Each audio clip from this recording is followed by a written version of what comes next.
بسم الله الرحمن الرحيم الحمد لله رب العالمين وأشهد أن لا إله إلا الله وحده لا شريك له وأشهد أن محمدا عبده ورسوله صلى الله عليه وسلم وعلى آله وأصحابه أجمعين أما بعد السلام عليكم ورحمة الله وبركاته. Mes chers frères et sœurs en islam, chers auditeurs et auditrices, nous allons commencer un nouveau rendez-vous, un rendez-vous annuel qui revient chaque année. Et nombreux sont ceux qui attendent ce moment avec impatience, avec envie et motivation. Et malheureusement, à l'inverse, nombreux sont ceux qui redoutent ce moment et qui voudraient repousser ce rendez-vous le plus tard possible. Ainsi, nous sommes arrivés à la fin du mois de Sha'ban, mois qui précède le mois béni de Ramadan.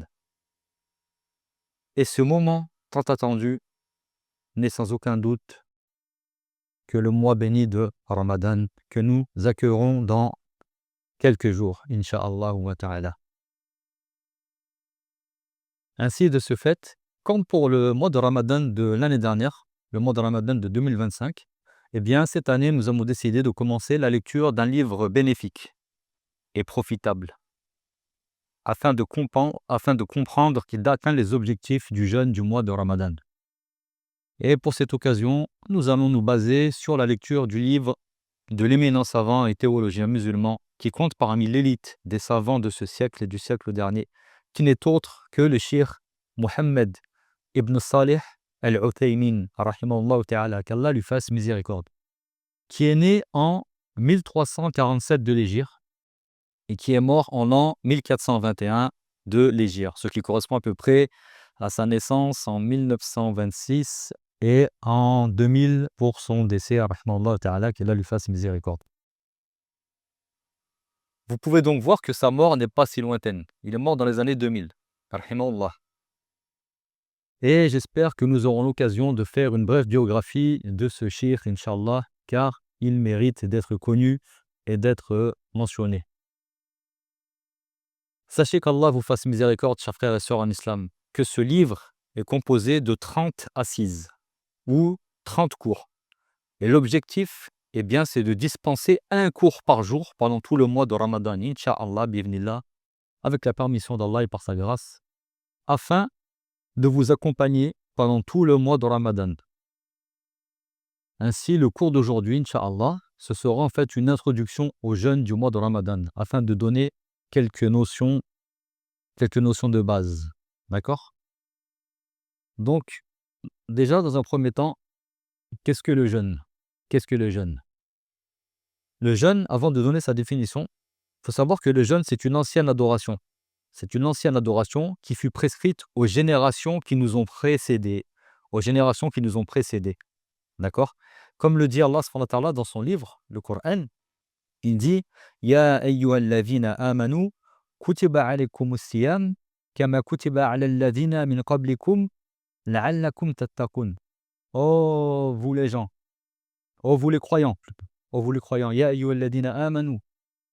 Il vous a été prescrit, il vous a été ordonné le jeûne de jeûner, comme il l'a été prescrit et ordonné à ceux qui étaient avant vous, au peuple qui était avant vous, aux communautés qui étaient avant vous.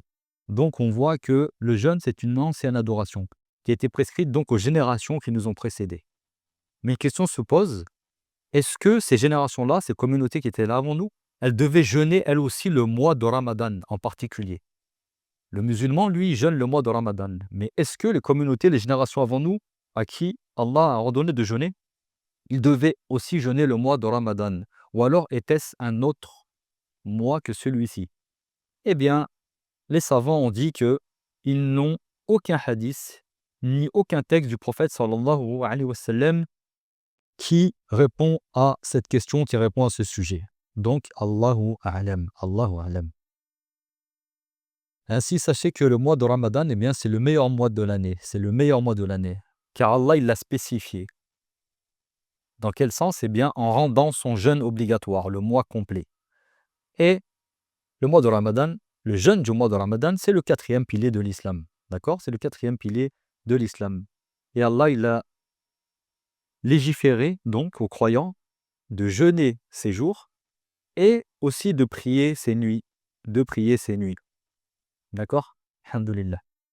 Ensuite, certaines personnes se posent la question aussi, est-ce qu'on doit faire des préparatifs avant l'arrivée du mois de Ramadan? Eh bien, il n'y a rien qui prouve qu'il faille spécifier ce mois par un accueil particulier. Il n'y a rien qui prouve qu'il faille spécifier ce mois, d'accord, par un accueil particulier. Si ce n'est que le musulman, il doit l'accueillir avec joie et avec enthousiasme et motivation. Et il doit remercier Allah subhanahu wa ta'ala de lui avoir fait atteindre le mois de Ramadan, d'accord, en le laissant en vie. Nombreux sont les personnes qui sont mortes avant d'atteindre le mois de Ramadan. Et on demande à Allah subhanahu wa ta'ala qu'il nous fasse atteindre le mois de Ramadan en santé et en pleine capacité physique et mentale. Amin. Donc nombreux sont ceux qui n'ont pas pu atteindre ce mois et nous devons le remercier lorsque nous aurons atteint ce mois. D'accord? Car il nous aura laissé en vie pour qu'on puisse se concurrencer les uns les autres dans l'accomplissement des bonnes actions. D'accord? Sachez que le fait de pouvoir atteindre le mois de Ramadan, eh bien, c'est un immense bienfait de la part d'Allah subhanahu wa ta'ala. C'est un immense bienfait de la part d'Allah subhanahu wa ta'ala. Eh bien, c'est pour cette raison que le prophète sallallahu alayhi wa sallam, il annonçait à ses compagnons l'arrivée de ce mois, en leur évoquant les mérites de ce mois et les immenses récompenses qu'Allah Ta'ala il a promis aux jeûneurs et aux prieurs. Il convient donc également aux musulmans d'accueillir ce noble mois avec un repentir sincère. Avec un repentir sincère. Effectivement, chers frères et sœurs en islam, avant d'entrer dans le mois de Ramadan, il convient de se repentir sincèrement à Allah subhanahu wa ta'ala de tous les péchés que nous avons commis, les péchés dont nous avons connaissance, ceux que nous avons oubliés ou les péchés dont nous n'avions pas conscience. Il faut demander à Allah subhanahu wa ta'ala de nous pardonner tous ces péchés, que ce soit les petits et en particulier surtout les grands. D'accord? Pour repartir sur une base saine, sur une page blanche, Inch'Allah bi'ivnillah. Et sachez que l'objectif du jeûne, eh bien, c'est de se soumettre à Allah subhanahu wa ta'ala et d'atteindre la piété, comme Allah nous le dit à la fin du verset, la'allakum tattaqun, à la fin du verset que nous avons cité tout à l'heure. Ya ayyuhalladhina amanu, kutiba alaykumus siyam, kama kutiba ala alladhina min qablikum, la'allakum, pourquoi? La'allakum tattaqun, afin que vous atteigniez la piété. Afin que vous atteigniez la piété. L'objectif du jeûne est de se soumettre à Allah subhanahu wa ta'ala et d'honorer ses injonctions sacrées et de lui obéir et de faire un effort sur soi-même afin de repousser nos passions et afin d'obtenir la satisfaction de notre Seigneur et afin de nous habituer à patienter face aux interdits. Car effectivement, le fait de patienter, il y a la patience qui est faite dans l'adoration, car se lever le matin alors que nous sommes au chaud dans notre lit pour accomplir la prière du Fajr, et pour ceux qui sont plus valeureux, qui vont prier jusqu'à la mosquée alors qu'il fait froid, alors qu'ils pourraient se reposer, eh bien cela demande de la patience. Cela demande de la patience. Et tous les actes d'adoration demandent de la patience. Mais également, le fait de s'abstenir des interdits demande aussi de la patience. Car notre âme, elle tend à faire en général les choses sur lesquelles nous avons des passions. Elle tend plus vers le mal que vers le bien. Eh bien, il faut savoir que cela demande aussi de la patience. Donc, on patiente dans l'adoration comme on patiente face aux interdits. Et l'objectif du jeûne, ce n'est pas uniquement de s'abstenir de manger et de boire, bien évidemment, ou d'éviter les autres actes annulatifs de l'islam. Il convient donc aux jeûneurs de s'écarter de tout ce qu'Allah a interdit et d'observer scrupuleusement les obligations. Eh bien, voilà les moyens qui permettent d'espérer le pardon d'Allah subhanahu wa ta'ala et l'affranchissement de l'enfer, qu'Allah nous en préserve, et l'acceptation de notre jeûne et de nos prières de nuit. Ensuite, chers frères et sœurs en islam, maintenant, qu'est-ce que le jeûne? Eh bien, le jeûne, il a une définition linguistique et il a une définition religieuse. Son sens linguistique, son sens en arabe, as-siyam, c'est quoi? Eh bien, c'est le fait de s'abstenir de faire quelque chose. C'est le fait de s'abstenir de faire quelque chose. C'est le fait de se retenir d'accomplir une chose. C'est le fait de se retenir et de s'abstenir. D'accord? Et son sens religieux maintenant, dans la législation islamique, eh bien, c'est le fait de s'abstenir.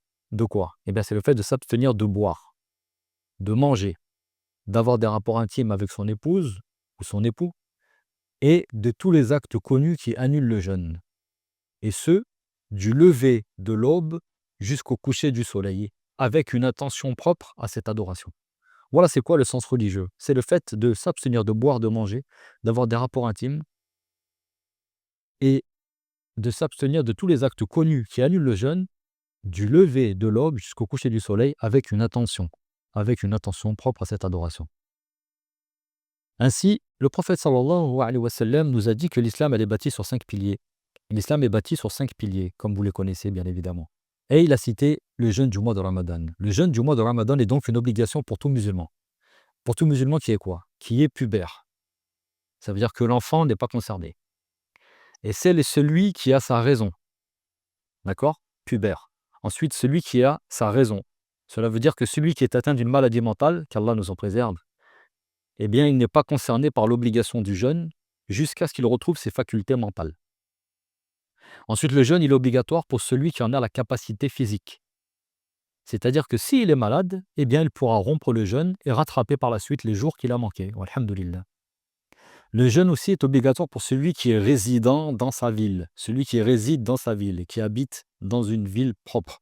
C'est-à-dire qu'il n'est pas en voyage, tout simplement. Ça veut dire qu'il n'est pas en voyage. Donc le jeûne, il est obligatoire pour celui qui est résident, mais il n'est pas obligatoire pour celui qui est en voyage. D'ailleurs, j'ouvre une parenthèse à ce sujet, car il y a beaucoup de polémiques par rapport à cela, et qui sont cause de discorde et surtout de critiques de la part des non-musulmans, qui ne ratent pas une occasion, surtout pendant les événements sportifs en particulier, d'accord, où de nombreux de nos frères en particulier participent, d'accord, dans les événements sportifs. On va prendre des exemples. On ne va pas rentrer dans les détails, hein, d'accord, sur est-ce que tel sport ou tel sport, il est licite ou alors il est interdit, et ainsi de suite. Mais sachez que si vous êtes en voyage, eh bien, vous n'êtes plus obligé de jeûner. Vous n'êtes plus obligé de jeûner. C'est-à-dire que ceux qui sont en déplacement pour des événements sportifs, eh bien, à partir du moment où ils sont considérés comme voyageurs, ils peuvent rompre le jeûne. Donc, il n'y a pas besoin de créer de polémique ou autre, vous pouvez rompre le jeûne.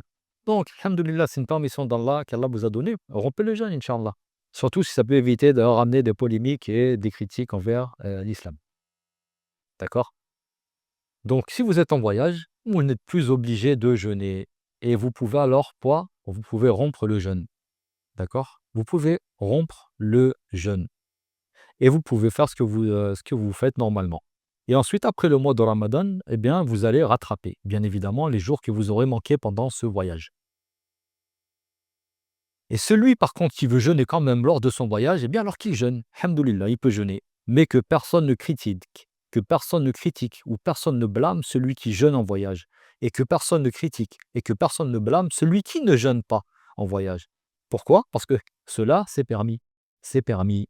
Et sur ça, je referme la parenthèse. Ensuite, à présent, concernant la femme qui a ses menstrues, c'est-à-dire qui a ses règles menstruelles, eh bien, à elle, il lui est interdit de jeûner. Elle devra rattraper ses jours après le mois de Ramadan. D'accord? Elle rattrapera ses jours. Et il en est de même pour la femme qui a des pertes de sang après un accouchement.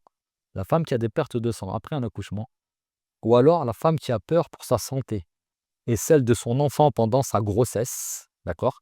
Eh bien, elles devront elles aussi s'abstenir de jeûner et elles rattraperont leurs jours manqués par la suite, après le mois de Ramadan.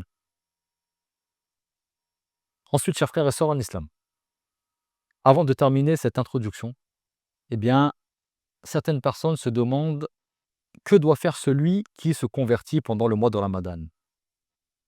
Car par la grâce d'Allah subhanahu wa ta'ala, eh bien, beaucoup entrent dans l'islam durant ce mois béni. De ce fait, eh bien, les savants, ils disent que si quelqu'un se convertit pendant le mois de Ramadan,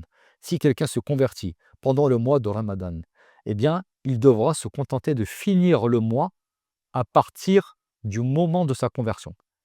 Il devra se contenter de finir le mois à partir du moment de sa conversion, sans obligation de rattraper les jours du début du mois, sans obligation de rattraper les premiers jours qu'il a manqués, d'accord? Car il n'était pas musulman et il n'était pas concerné par l'obligation du jeûne. Un exemple, celui, eh bien, qui va se convertir en milieu de mois de Ramadan. Voilà, le 15e jour du mois de Ramadan, il se convertit à l'islam. Eh bien là, il est obligatoire pour lui de commencer à jeûner.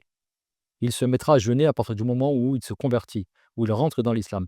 Et 15 jours qui sont avant, il n'aura pas besoin de les rattraper. Pourquoi? Parce qu'il n'était pas musulman et donc il n'était pas concerné par l'obligation du jeûne du mois de Ramadan.